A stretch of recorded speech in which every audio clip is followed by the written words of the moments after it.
Welcome to Finest Work Songs. My name is Matt. My name is also Matt. We're glad you have joined us for season 4. And Matt, I'll be honest, the thing I'm most excited about is our interaction with the Finest Work fans.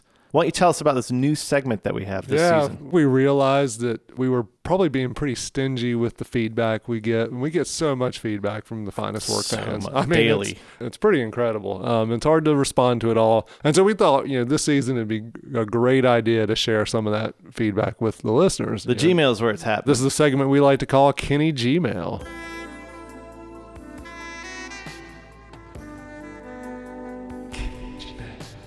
Fan mail, if you will, that's come in through our Gmail account. Again, finestworksongs@gmail.com.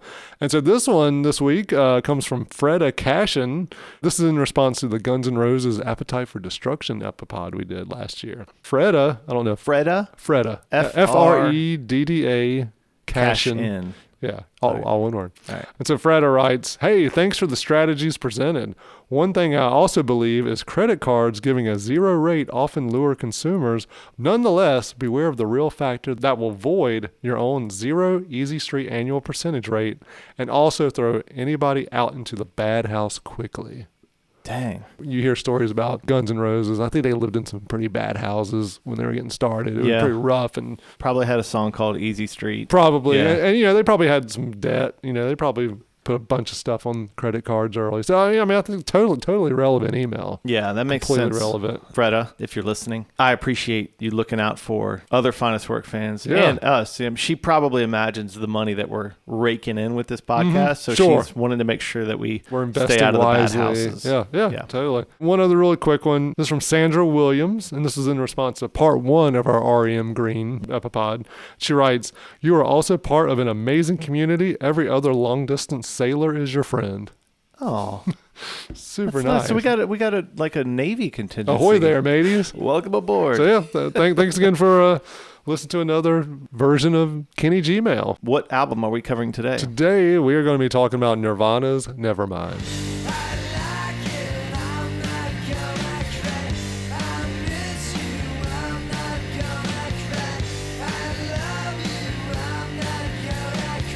It's kind of too on the nose. Two middle-aged That's white true. guys talking about Nirvana's Nevermind. I even wore flannel today. Yeah, you did. In honor. It's completely ironic. I even wore my T-shirt that says "Corporate Magazine Still Suck." Yeah, nice. Well done. While it is obvious, it is for a reason because this is an incredible album. But to be honest, one that I don't listen to regularly. Really?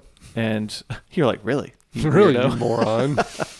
For a lot of us, it's an album that we're going to ask, does it hold up to the hype? Right. I don't think anyone would argue that at the time it wasn't influential, but we could see that impact continue, or is it something that we look at as like, oh, that was a neat turning point in rock history. That's all it is. Right. As always, we like to begin with our memories of an album. So Matt, what is your memory of Nirvana's Nevermind? So when this album just exploded on the scene, I was in high school in Dunn, North Carolina. We were just close enough to Raleigh where occasionally we could pick up the signal for WKNC, NC State's radio station. And my friend Stan, who was drummer in several of my bands in high school. Which we won't get into, listeners. But I think there's one I failed to mention before. Shut up. I think. Are you serious? I think so. I thought we had exhausted the catalog. I thought so too. Oh, man. Did Nirvana remind you of it? It did, because at this point, Stan was really into heavy metal. And we would listen to WKNC, and they had at the time, and may still have it, a weekly show called Chainsaw Rock, which was just the loudest, heaviest, fastest. WKNC at that time was the most metal college station. Yes. I mean, even when metal was like not cool anymore, WKNC was still all in on metal. Yeah.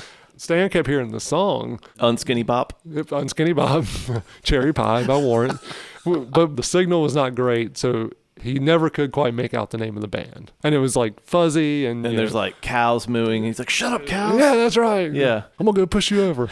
And so being the early 90s, no internet. You couldn't Google. You couldn't Shazam this song and try and figure it out. So he did what any normal person would do at that time. And we goes to the nearest record store, which probably for us was the Record Bar at Cross Creek Mall in Fayetteville. Thinking he had heard the name of the band, he goes up to the guy at Record Bar and says, "Do you have marijuana?" which he either, left there disappointed or with a new side hustle. Who knows? I really do think the guy immediately knew what he was talking about. Really? And was like, I think you mean Nirvana. And I credit my friend Stan for kind of being one of the first ones to, at least here, I'm sure it was already big other places. But college radio is the one that pushed it to the forefront. Probably wasn't long before, we were scouring thrift shops for ratty sweaters and corduroys. Mm-hmm. And it seemed like it was an overnight explosion and change in everything. Years later, watching VH1 Behind the Music, and one of the guys from Motley Crue or Warrant or Rat saying they remember watching the video for Smells Like Teen Spirit and looking at each other and going, we're done. All of a sudden they realize we look pretty silly. Wow. Overnight. Hair metal and spandex and hairspray and all that was not cool anymore. It was on the main stage on MTV, regular rotation with a hook like that. Yeah, there are punk bands out there. Yeah. But when they see how popular this new sound and how undeniable the melody is of Smells Like Teen Spirit, that I can see where they would think, oh yeah, that's it. What about you? What's your memory of Nirvana? Like you, it brings back memories of some old friends, but we were a little bit younger, just entering into middle school. As summer's winding down, we're getting ready to start school again, and one of my friends hears his older brother talking about how they had seen this dead body. You've heard this story? No, I mean, typical end of summer. Looking for a dead body. Yeah, I mean, who didn't? Yeah. So we decided that we were going to be local heroes. We began our journey, and, the whole time we're just singing classic songs. Oh, yeah. We had a real fun run-in with the junkyard owner. Oh, yeah. Yeah, we almost died there at the hands of that junkyard dog. But we kept on going, singing our songs. Just classic songs, man. I'm talking like Lollipop. Just like a couple teenage boys just singing songs and having a great time. We walk across this long bridge, bopping along, singing, and all of a sudden I felt the track. And I noticed that a train was coming. I got real scared, and I was like, train! And one of the guys was like, train, good idea. Hey, soul sister, is that Mr. And I was like, no, you fools, a real train's coming. And so they got back to singing Lollipop, but just picked up the tempo. Yeah, lollipop, just run. lollipop, Yep, lollipop. exactly. We made it across the bridge, barely. And, sleep out in the woods, get covered in leeches as we go across the swamp. I mean, the time of our lives. Anyway, we found the body. It was sad. It was gross. Can't unsee that. Nope. I still can't unsee that. I can still see those eyes looking at me. Yep. I mean, no, I wasn't there. What am I talking No, about? but yeah, Yeah, I can imagine. Yep. Then the older brother and the gang arrived. I pulled a gun on him. Sure. Got him out of there, naturally, like any 12-year-old kid. But we ended up deciding not to become heroes, that it wouldn't be right. We were walking back to town, and we were going to tell the authorities, but then we heard this new song on the radio, Smells Like Teen Spirit, and it just blew us away, and we forgot all about calling anybody or telling anybody. So I don't know what happened to the kid, but man, Nirvana just changed everything for us. Did. Yeah. Let's be honest. You built that whole thing up just so you could sing Train, didn't you? I was very excited this morning when I thought, and not even for the listeners, I just thought Matt is going to love this dumb joke. Honestly, as we started this thing, it was really just for us and we didn't think anyone would listen. Yeah. It still kind of is. Yeah. It's like there are so many times that I'm like, Matt's going to love this dumb joke. For real though, similar memory. Yeah. I was in high school. It really is one of those moments where when you see it, when you hear it, and when you experience it, it's so difficult to describe now, but it just changed everything. It's really one of those moments, and I know I'm going to oversimplify this, but when you think about something screeching music to a halt and revolutionizing it overnight, seemingly, you've got Elvis, Beatles, Michael Jackson, and Nirvana. Wham. Train, aforementioned Train. Yep. The list grows, but it's not an extensive list. Your Nirvana with Nevermind definitely is one of those that just changed everything. And we're going to see why. You may or may not have heard this song. Smells Like Teen Spirit.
when Nirvana comes along with Nevermind and Smells Like Teen Spirit, hair metal is still big. You've still got Skid Row and Motley Crue and Warrant and things like that are pretty dominant among the rock scene, if you will. When Nirvana comes along, major immediate impact was helped by other things like college radio and bands like REM and the Pixies, and you have sort of this undercurrent, this kind of independent music scene that's coming along, this college radio scene, which kind of greased the wheels, if you will, for a band like Nirvana to overtake hair metal bands. With Smells Like Teen Spirit, it was the antithesis of everything hair metal, and everything else that was going on in mainstream rock. There had been this growing movement. It broke through the surface, right, with Nirvana. I think so. Yeah. Yes, it's the music, it's the sound, it's everything that's pleasing to the ear with it. Sounds simple. It doesn't sound overly difficult. It's, speaking just for our age, you could sit in your room with just a distortion pedal and maybe a chorus pedal with your guitar, and you could almost recreate the sound of Nirvana in a lot of ways. Yeah. Listening now, especially through the whole album, you realize there's more to it than that, particularly from the production standpoint. It was accessible. It's a pretty melody. Then you throw in sort of these things where you don't really know what he's saying. The video for Smells Like Teen Spirit's in a high school gym, and you've got these like tattooed cheerleaders. Yeah. The student bodies like kind of banging their head along. And you can't see any of their faces. I mean, it's so dark. We all know what Dave Grohl looks like easily now because he's everywhere. But you just saw a mass of long black hair. And so there was just also so much just a mystery too, I think, with Nirvana. Who are these guys? What do they look like? What are they saying? The cheerleaders had the anarchy symbol. Yeah. They look like kind of drugged out, stoned, despondent. There's crowd surfing. I don't think that the word angst was really used in mainstream music before this. Yeah. And so it tapped into something. It's interesting when you look at the trajectory of music and then when it becomes mainstream and the rebellion against that. You look at a band like Led Zeppelin becoming famous. And I'm talking about what breaks through to the mainstream. So you've got all these bands that become mainstream. The continuation of that leads into hair metal. What used to be innovative and rebellious has now become corporate and mainstream. Nirvana is in the right place at the right time to overthrow that beast. But then even you look at after Nirvana, Creed. It's sort of like your grunge and then your grunge 2.0. Yeah. These bands become huge. And then the next Nirvana comes along and undercuts that. This is a continuous cycle of this becomes big, we get tired of this, so what's the exact opposite of that? I know the timing is probably off, but one of the reasons I think Hootie and the Blowfish what got big was because their sound was completely different from everything else that was building up before that. Yeah. Then you have the exact same thing where you have Edwin McCain and you have these kind of acoustic guitar led pop ballad, semi-southern rock kind of bands that come along, and then we get tired of that and then we move on to something else. It's the daggone record companies go around, and after Nirvana they went around and signed up every flannel wearing Northwest band. There's a oral history called Everybody Loves Our Town. It's pretty good, but as you and I've talked about before, oral histories are a little bit lazy, and also it's hard to believe anybody in it. Yeah. The section on Nirvana talked about how the record company did not know it would be huge, but everyone back then says, we knew. Oh yeah, of course. Even the drum tech, I think, takes credit for writing a lyric. Yeah. And even says they probably wouldn't remember it, but this is how it happened. Right. The barista at the local coffee shop where Dave Grohl may have gone once. Yeah. Probably has a story about how they knew. They knew that they were going to be huge. Bruh, this latte's so good. You should sniff the coffee beans as they go in bloom. Ooh. Yeah, and he's like, what? Then he pulled out his notebook and immediately started scribbling down some lyrics. Yeah. Seattle became the epicenter. Then it became, what's the next Seattle? I've got the cover of, I think it was Details magazine from 1993. And it's like Chapel Hill or Raleigh-Durham Chapel Hill, the next Seattle, ? And you crossed that out and wrote done, ? The next Seattle. Your grunge had already become so passe a year later. Yeah. Someone saying, oh, we've got to find the next Seattle, and you almost had all these musicians you hear in the Triangle pushing against that. Is no, we're not Seattle. Yeah. Not in a Seattle's not cool anymore way, but it was more like, okay, they had their time. That's good. We're not trying to be Seattle. We're trying to do our own thing. Yeah. These things burn so brightly and so quickly. When they burn out, like people just want to get over it as quick as they can. Except for the record companies. They want to keep finding that sound. Yeah. Let's keep it going. Next song on the album was their 4th single, released a little over a year after Smells Like Teen Spirit, and this is In Bloom.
One of my daughters was driving with me, and when we get to the chorus of that, her eyes kind of pop up. She's like, is he saying God said shoot his gun? You read things now, and Dave Grohl talks about how the lyrics were really like an afterthought. Yeah. Kurt Cobain didn't spend that much time on the lyrics. The lyrics are still so impactful for these songs.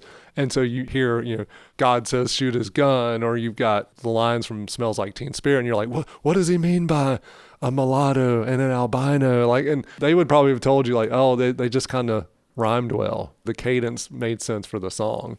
But with In Bloom and a lot of the other songs, you did find yourself kind of dissecting what these lyrics meant. And that was another appealing part of Nirvana. This wasn't bang your head, mental health will drive you mad. I mean, this is completely different, maybe nonsensical. It definitely fit like that punk ethos. In some ways, he voiced the feelings of Generation X. Latchkey kids. Rebellion to excess. Having grown up in the 80s, we had experienced the whole Stranger Things growing up, minus the monsters. But sure. That show does capture the 80s childhood so well. So we had experienced all the excess of the Reagan era and kind of left feeling a little lacking. There's a reason there was a huge punk undercurrent in the 80s. And then he comes and he says these words. In some ways, even if it doesn't mean anything, we're like, yeah, I feel you, dog. I feel that. It doesn't mean anything. Yeah. According to one biographer, this was written about the jocks who started coming to Nirvana shows after they got more popular. And so he's like, we are the kids you beat up on. Right. We don't want you at our shows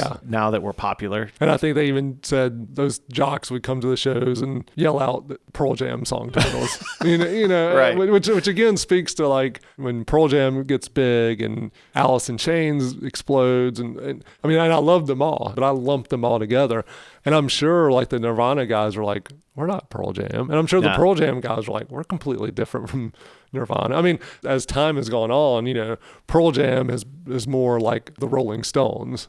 They're a rock band. They don't have the punk foundation that Nirvana has. One thing that appealed to me with Nirvana, particularly as their career went on, I mean, one of their hero bands was REM. One thing I think they learned from REM was paying respects to the bands that they really liked. And so I would never heard of the Meat Puppets or the Melvins if it weren't for Nirvana. Having said that, I'm sure there were probably fans of those bands who were like, Nirvana, they were such sellouts. Whereas like to mainstream rock, Nirvana was like as punk as it gets. It's all relative. Do you remember the video for this song? Was this the old TV show? Ed Sullivan type thing where they introduced them. All right, here we go. Nirvana. Right.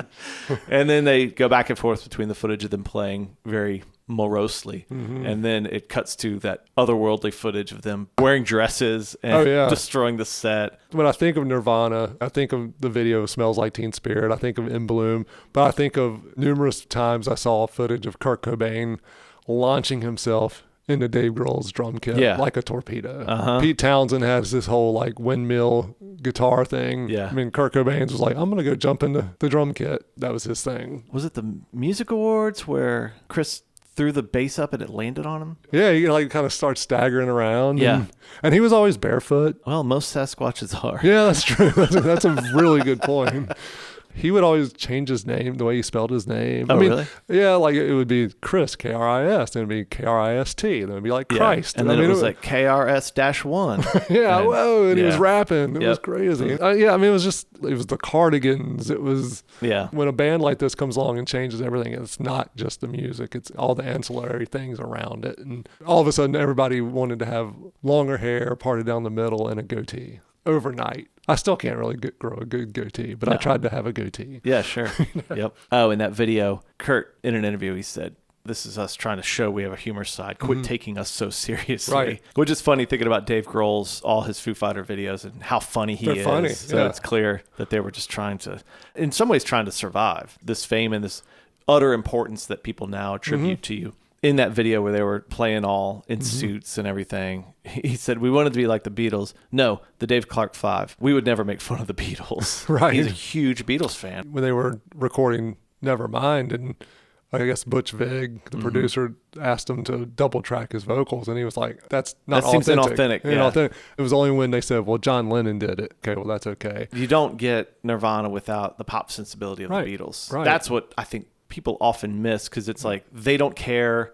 They're just trashing the stage. Well, even in Bloom, you get to the quote unquote guitar solo, and it's not your traditional guitar solo. It grinds at your sensibilities a little bit. But the song itself is a wonderful, well constructed pop song. That chorus is so catchy. Music experts, musicologists, music nerds online, and you can go find these videos where they break down the chords of the song. And their point is not that Kurt Cobain, had a degree in music theory. Right. They're saying the melodic sensibility that Kurt Cobain has was one of the best in rock history. Yeah. And they break down sort of the chord voicings and how he sang and the melody choices he made. And when you watch them do that, it's undeniable. Even apart from all the music theory, we still can sing these melodies and walk around singing these songs. Yeah, to what you're saying about the solo, also Dave Grohl mentioned that there was an unspoken rule that you avoided unnecessary drum fills.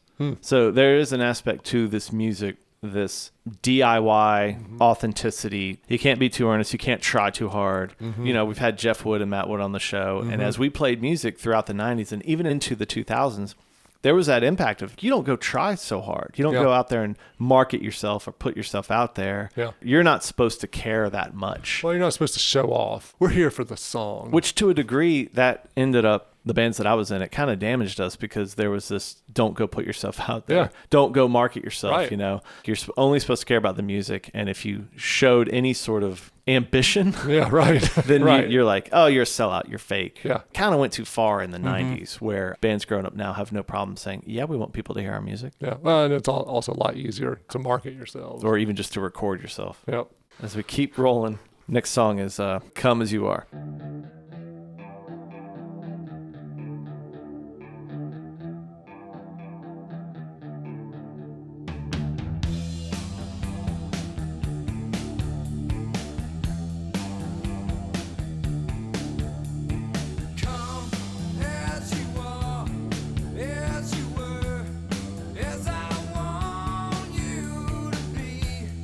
As a friend, as a friend, as I know.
You can walk into any Guitar Center in any city in the U.S. and you will hear certain riffs. Metallica's one, wouldn't you say? Been there, done that. Dave Matthews, Satellite probably. Yeah. And Come As You Are is one that you will hear every single time. Is it Wayne's World, where they're testing out some guitars and he starts playing Stairway to Heaven and the guy points to the sign and was like, no stairway.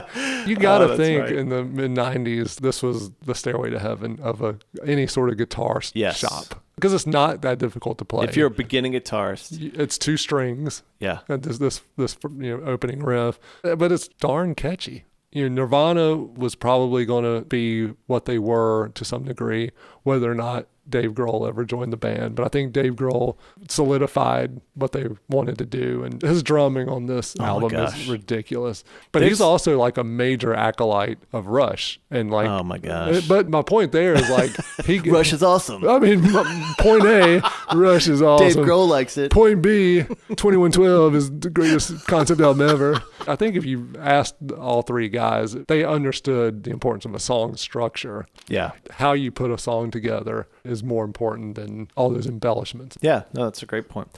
In preparing for this Epipod, I watched a little bit of their induction into the Rock and Roll Hall of Fame. At least the parts with Dave Grohl and Chris Novoselic. I fast forwarded when Courtney came on. Dave gets up there, and the very first thing he says is, I wouldn't be here if it weren't for the other drummers in Nirvana, and I want to thank them. And so he goes on and names each drummer. Good. It was amazing. By all accounts, he's like such a good dude. I think he brought a level of normalcy and sort of level-headedness that they probably didn't have at the time, because he's just kind more suburban. I don't mean that in a detrimental way, but those two were like crazy. Right. I mean, literally living under bridges and things like that. Yeah. And he's like this normal suburban kid who just really likes music and wants to play music. I mean, he could have been like me. I mean, I'm not. You are the Dave Grohl. I am the Dave Grohl. He could have come out of any town, USA. Yeah. He grew up in Northern Virginia. In that DC hardcore scene. Yeah. Was in a band called Scream. Yep. And for him, it was a step up because Bleach was such a big deal. Yeah. You're right. They would have been Nirvana.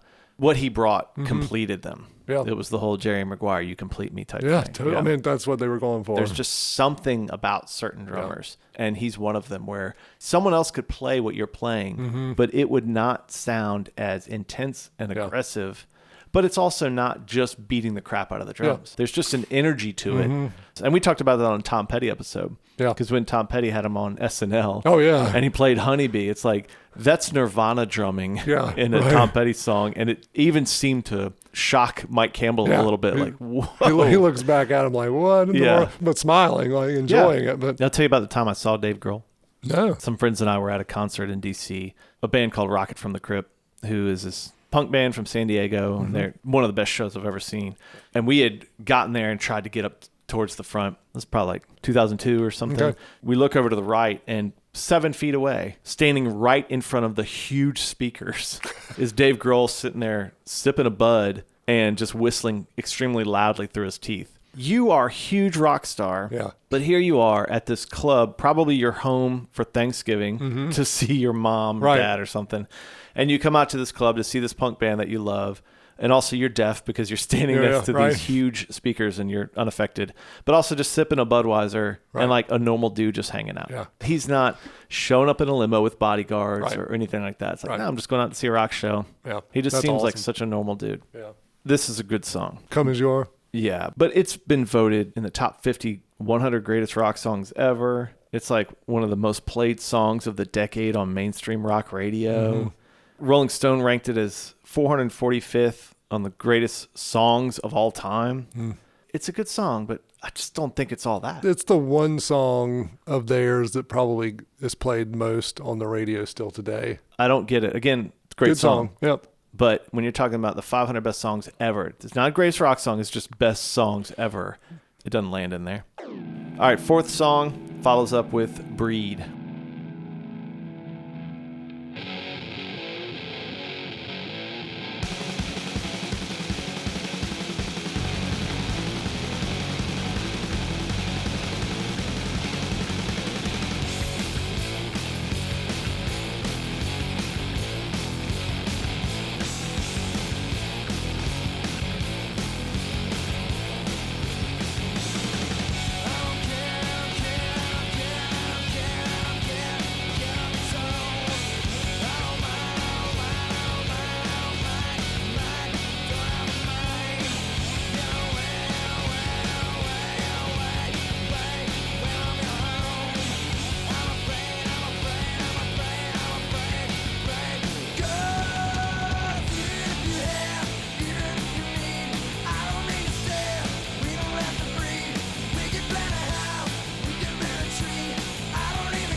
this song kind of captures the best parts of all three of those guys. Dave Grohl's machine gun drumming. I dare you to not like bop your head as that bass comes in. Yeah. Such a good, fast pop punk song. The background scene of Seattle music was way more metal. And you see that in Alice in Chains, Soundgarden. Right. Their descendants are more Sabbath and Zeppelin. Yeah. Those are the bands that sort of led into them, whereas you can trace Nirvana back to more punk. It wasn't an overwhelming punk scene. Right. Probably to the bands there, when you say there's a Seattle sound, they think, what does that mean? Right. We are not anything at all like that other band. Yeah. But this punk feel, I think, is what helped launch the whole punk. No offense, Troy, but you don't have Green Day without Nirvana coming. Sure. You don't have bands even like live break out unless you have Nirvana. Yeah. We say, hey, these other bands wouldn't be here without Nirvana. But Kurt Cobain himself said that when he heard the Pixies, that changed everything for him. He just said, I felt like I should be in that band or a Pixies cover band. And even asked people when Nevermind came out, does it sound too much like the Pixies? Shout out to the Pixies, man. Yeah. It's funny too, because, again, to hear Kurt Cobain talk about his influences of it being the Pixies or REM or the Beatles, I think for most people, and myself included, like, I didn't immediately hear those influences when Nirvana broke onto the scene. I would have immediately thought more of The Clash or New York Dolls or, punk-leaning bands. Yeah. And it's only until you kind of, like you said, think about the melody and the song structures that you hear those influences come in. This one author said, suddenly all bets are off. No one has the inside track on which of dozens, perhaps hundreds, of ornery, unkept bands might next appeal to the mall-walking millions. Yeah. No one could have foreseen that these three would have replaced Michael Jackson's Dangerous as the number one album. Right. I'm so happy 'cause today found my friends are in my head. I'm so ugly, that's okay, 'cause so are you. Book on mirrors, Sunday morning is every day for all I care. And I'm not scared, light my candles in our days, 'cause I found God. Yeah!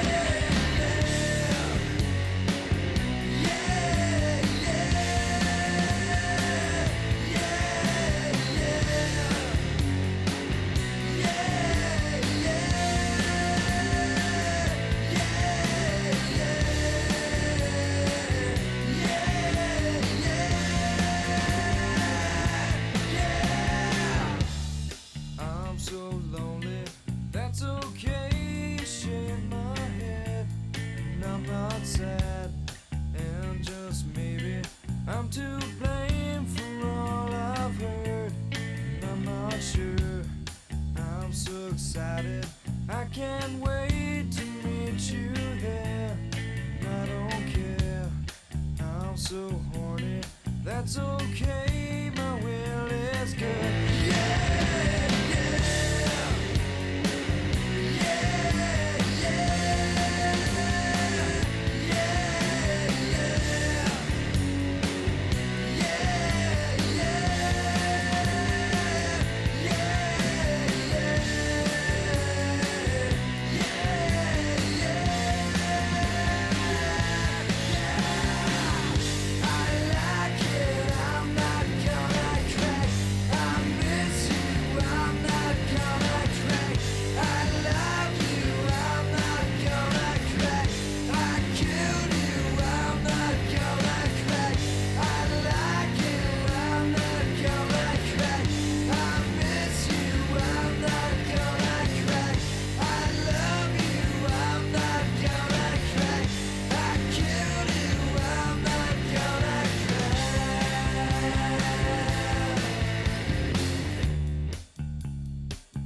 Good that this wasn't the first thing that people heard of Nirvana, because I think it's a little bit of a more difficult entry point to them. This is one that Kurt said, I actually tried to finish this song instead of just grabbing bits of poetry that I'd written. Other songs, that's kind of what he did. Yeah. Again, lyrics second. And it's so funny to me because even in the iTunes description, it says some of the most oblique yet thoughtful lyrics of all time. according to Nirvana themselves, they're like, okay, if you say so. Right. Most of the songs are a little bit what you want them to be about. Yeah. But this is one that almost is an anthem lyrically, even more than Smells Like Teen Spirit, bringing in that slacker Gen X. Yeah. I'm so happy because today I found my friends. They're in my head. I'm so ugly. That's okay because so are you. Yeah. Deep sarcasm and self-loathing, self-deprecation. You're drawing your anarchy signs on your notebooks at school, in class, and I don't care anymore. It's the whole I don't care thing. Yeah. That's even what he sings. Yeah, right.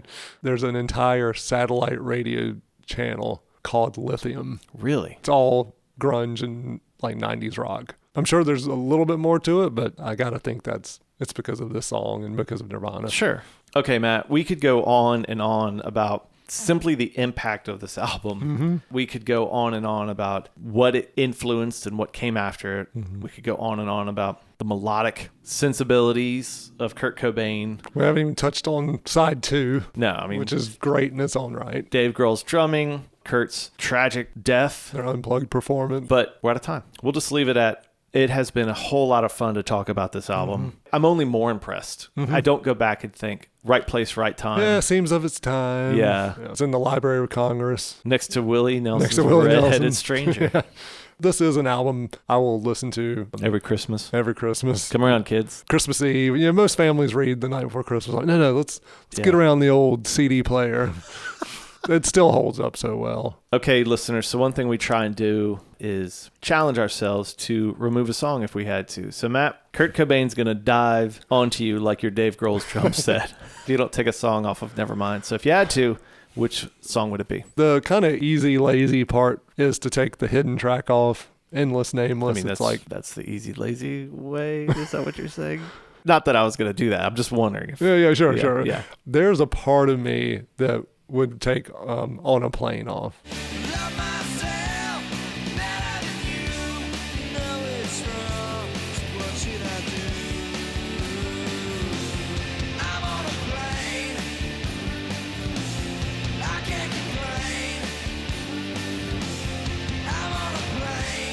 Only because I feel like that's the one song that is a tad too formulaic and repetitive. Then as I was thinking about it, that's also one they performed on Unplugged, and the acoustic Unplugged version of it is really good. Yeah. It shows that it really is like a solid song, and can't take that song off this album. No. So Endless Nameless, the hidden track, is what I would take off. What about you? What song would you take off? Endless Nameless. I don't even think my original version had that on. It probably there. didn't. But if I had to take a legit song off the standard track list of the album, it would be Polly.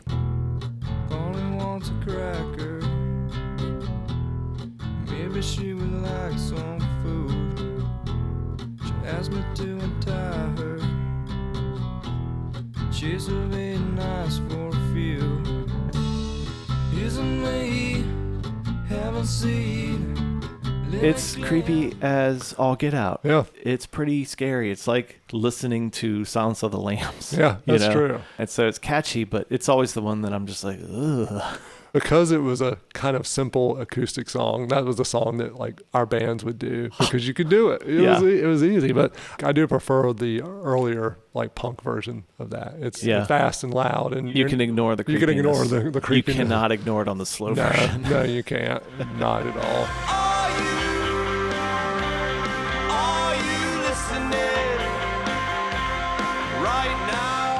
Thanks again to everyone for listening to Finest Work Songs. Again, you can engage with us on social media at Twitter and Instagram at Finest Work Songs, or Facebook. Of course, please email us, finestworksongs@gmail.com. Who knows? Your email might get read as part of our next Kenny Gmail segment. Thanks for listening to Season 4 of Finest Work Songs. And until next time, we hope you just have a good day. Yeah, man, come as you are. Care for yourself. You do you.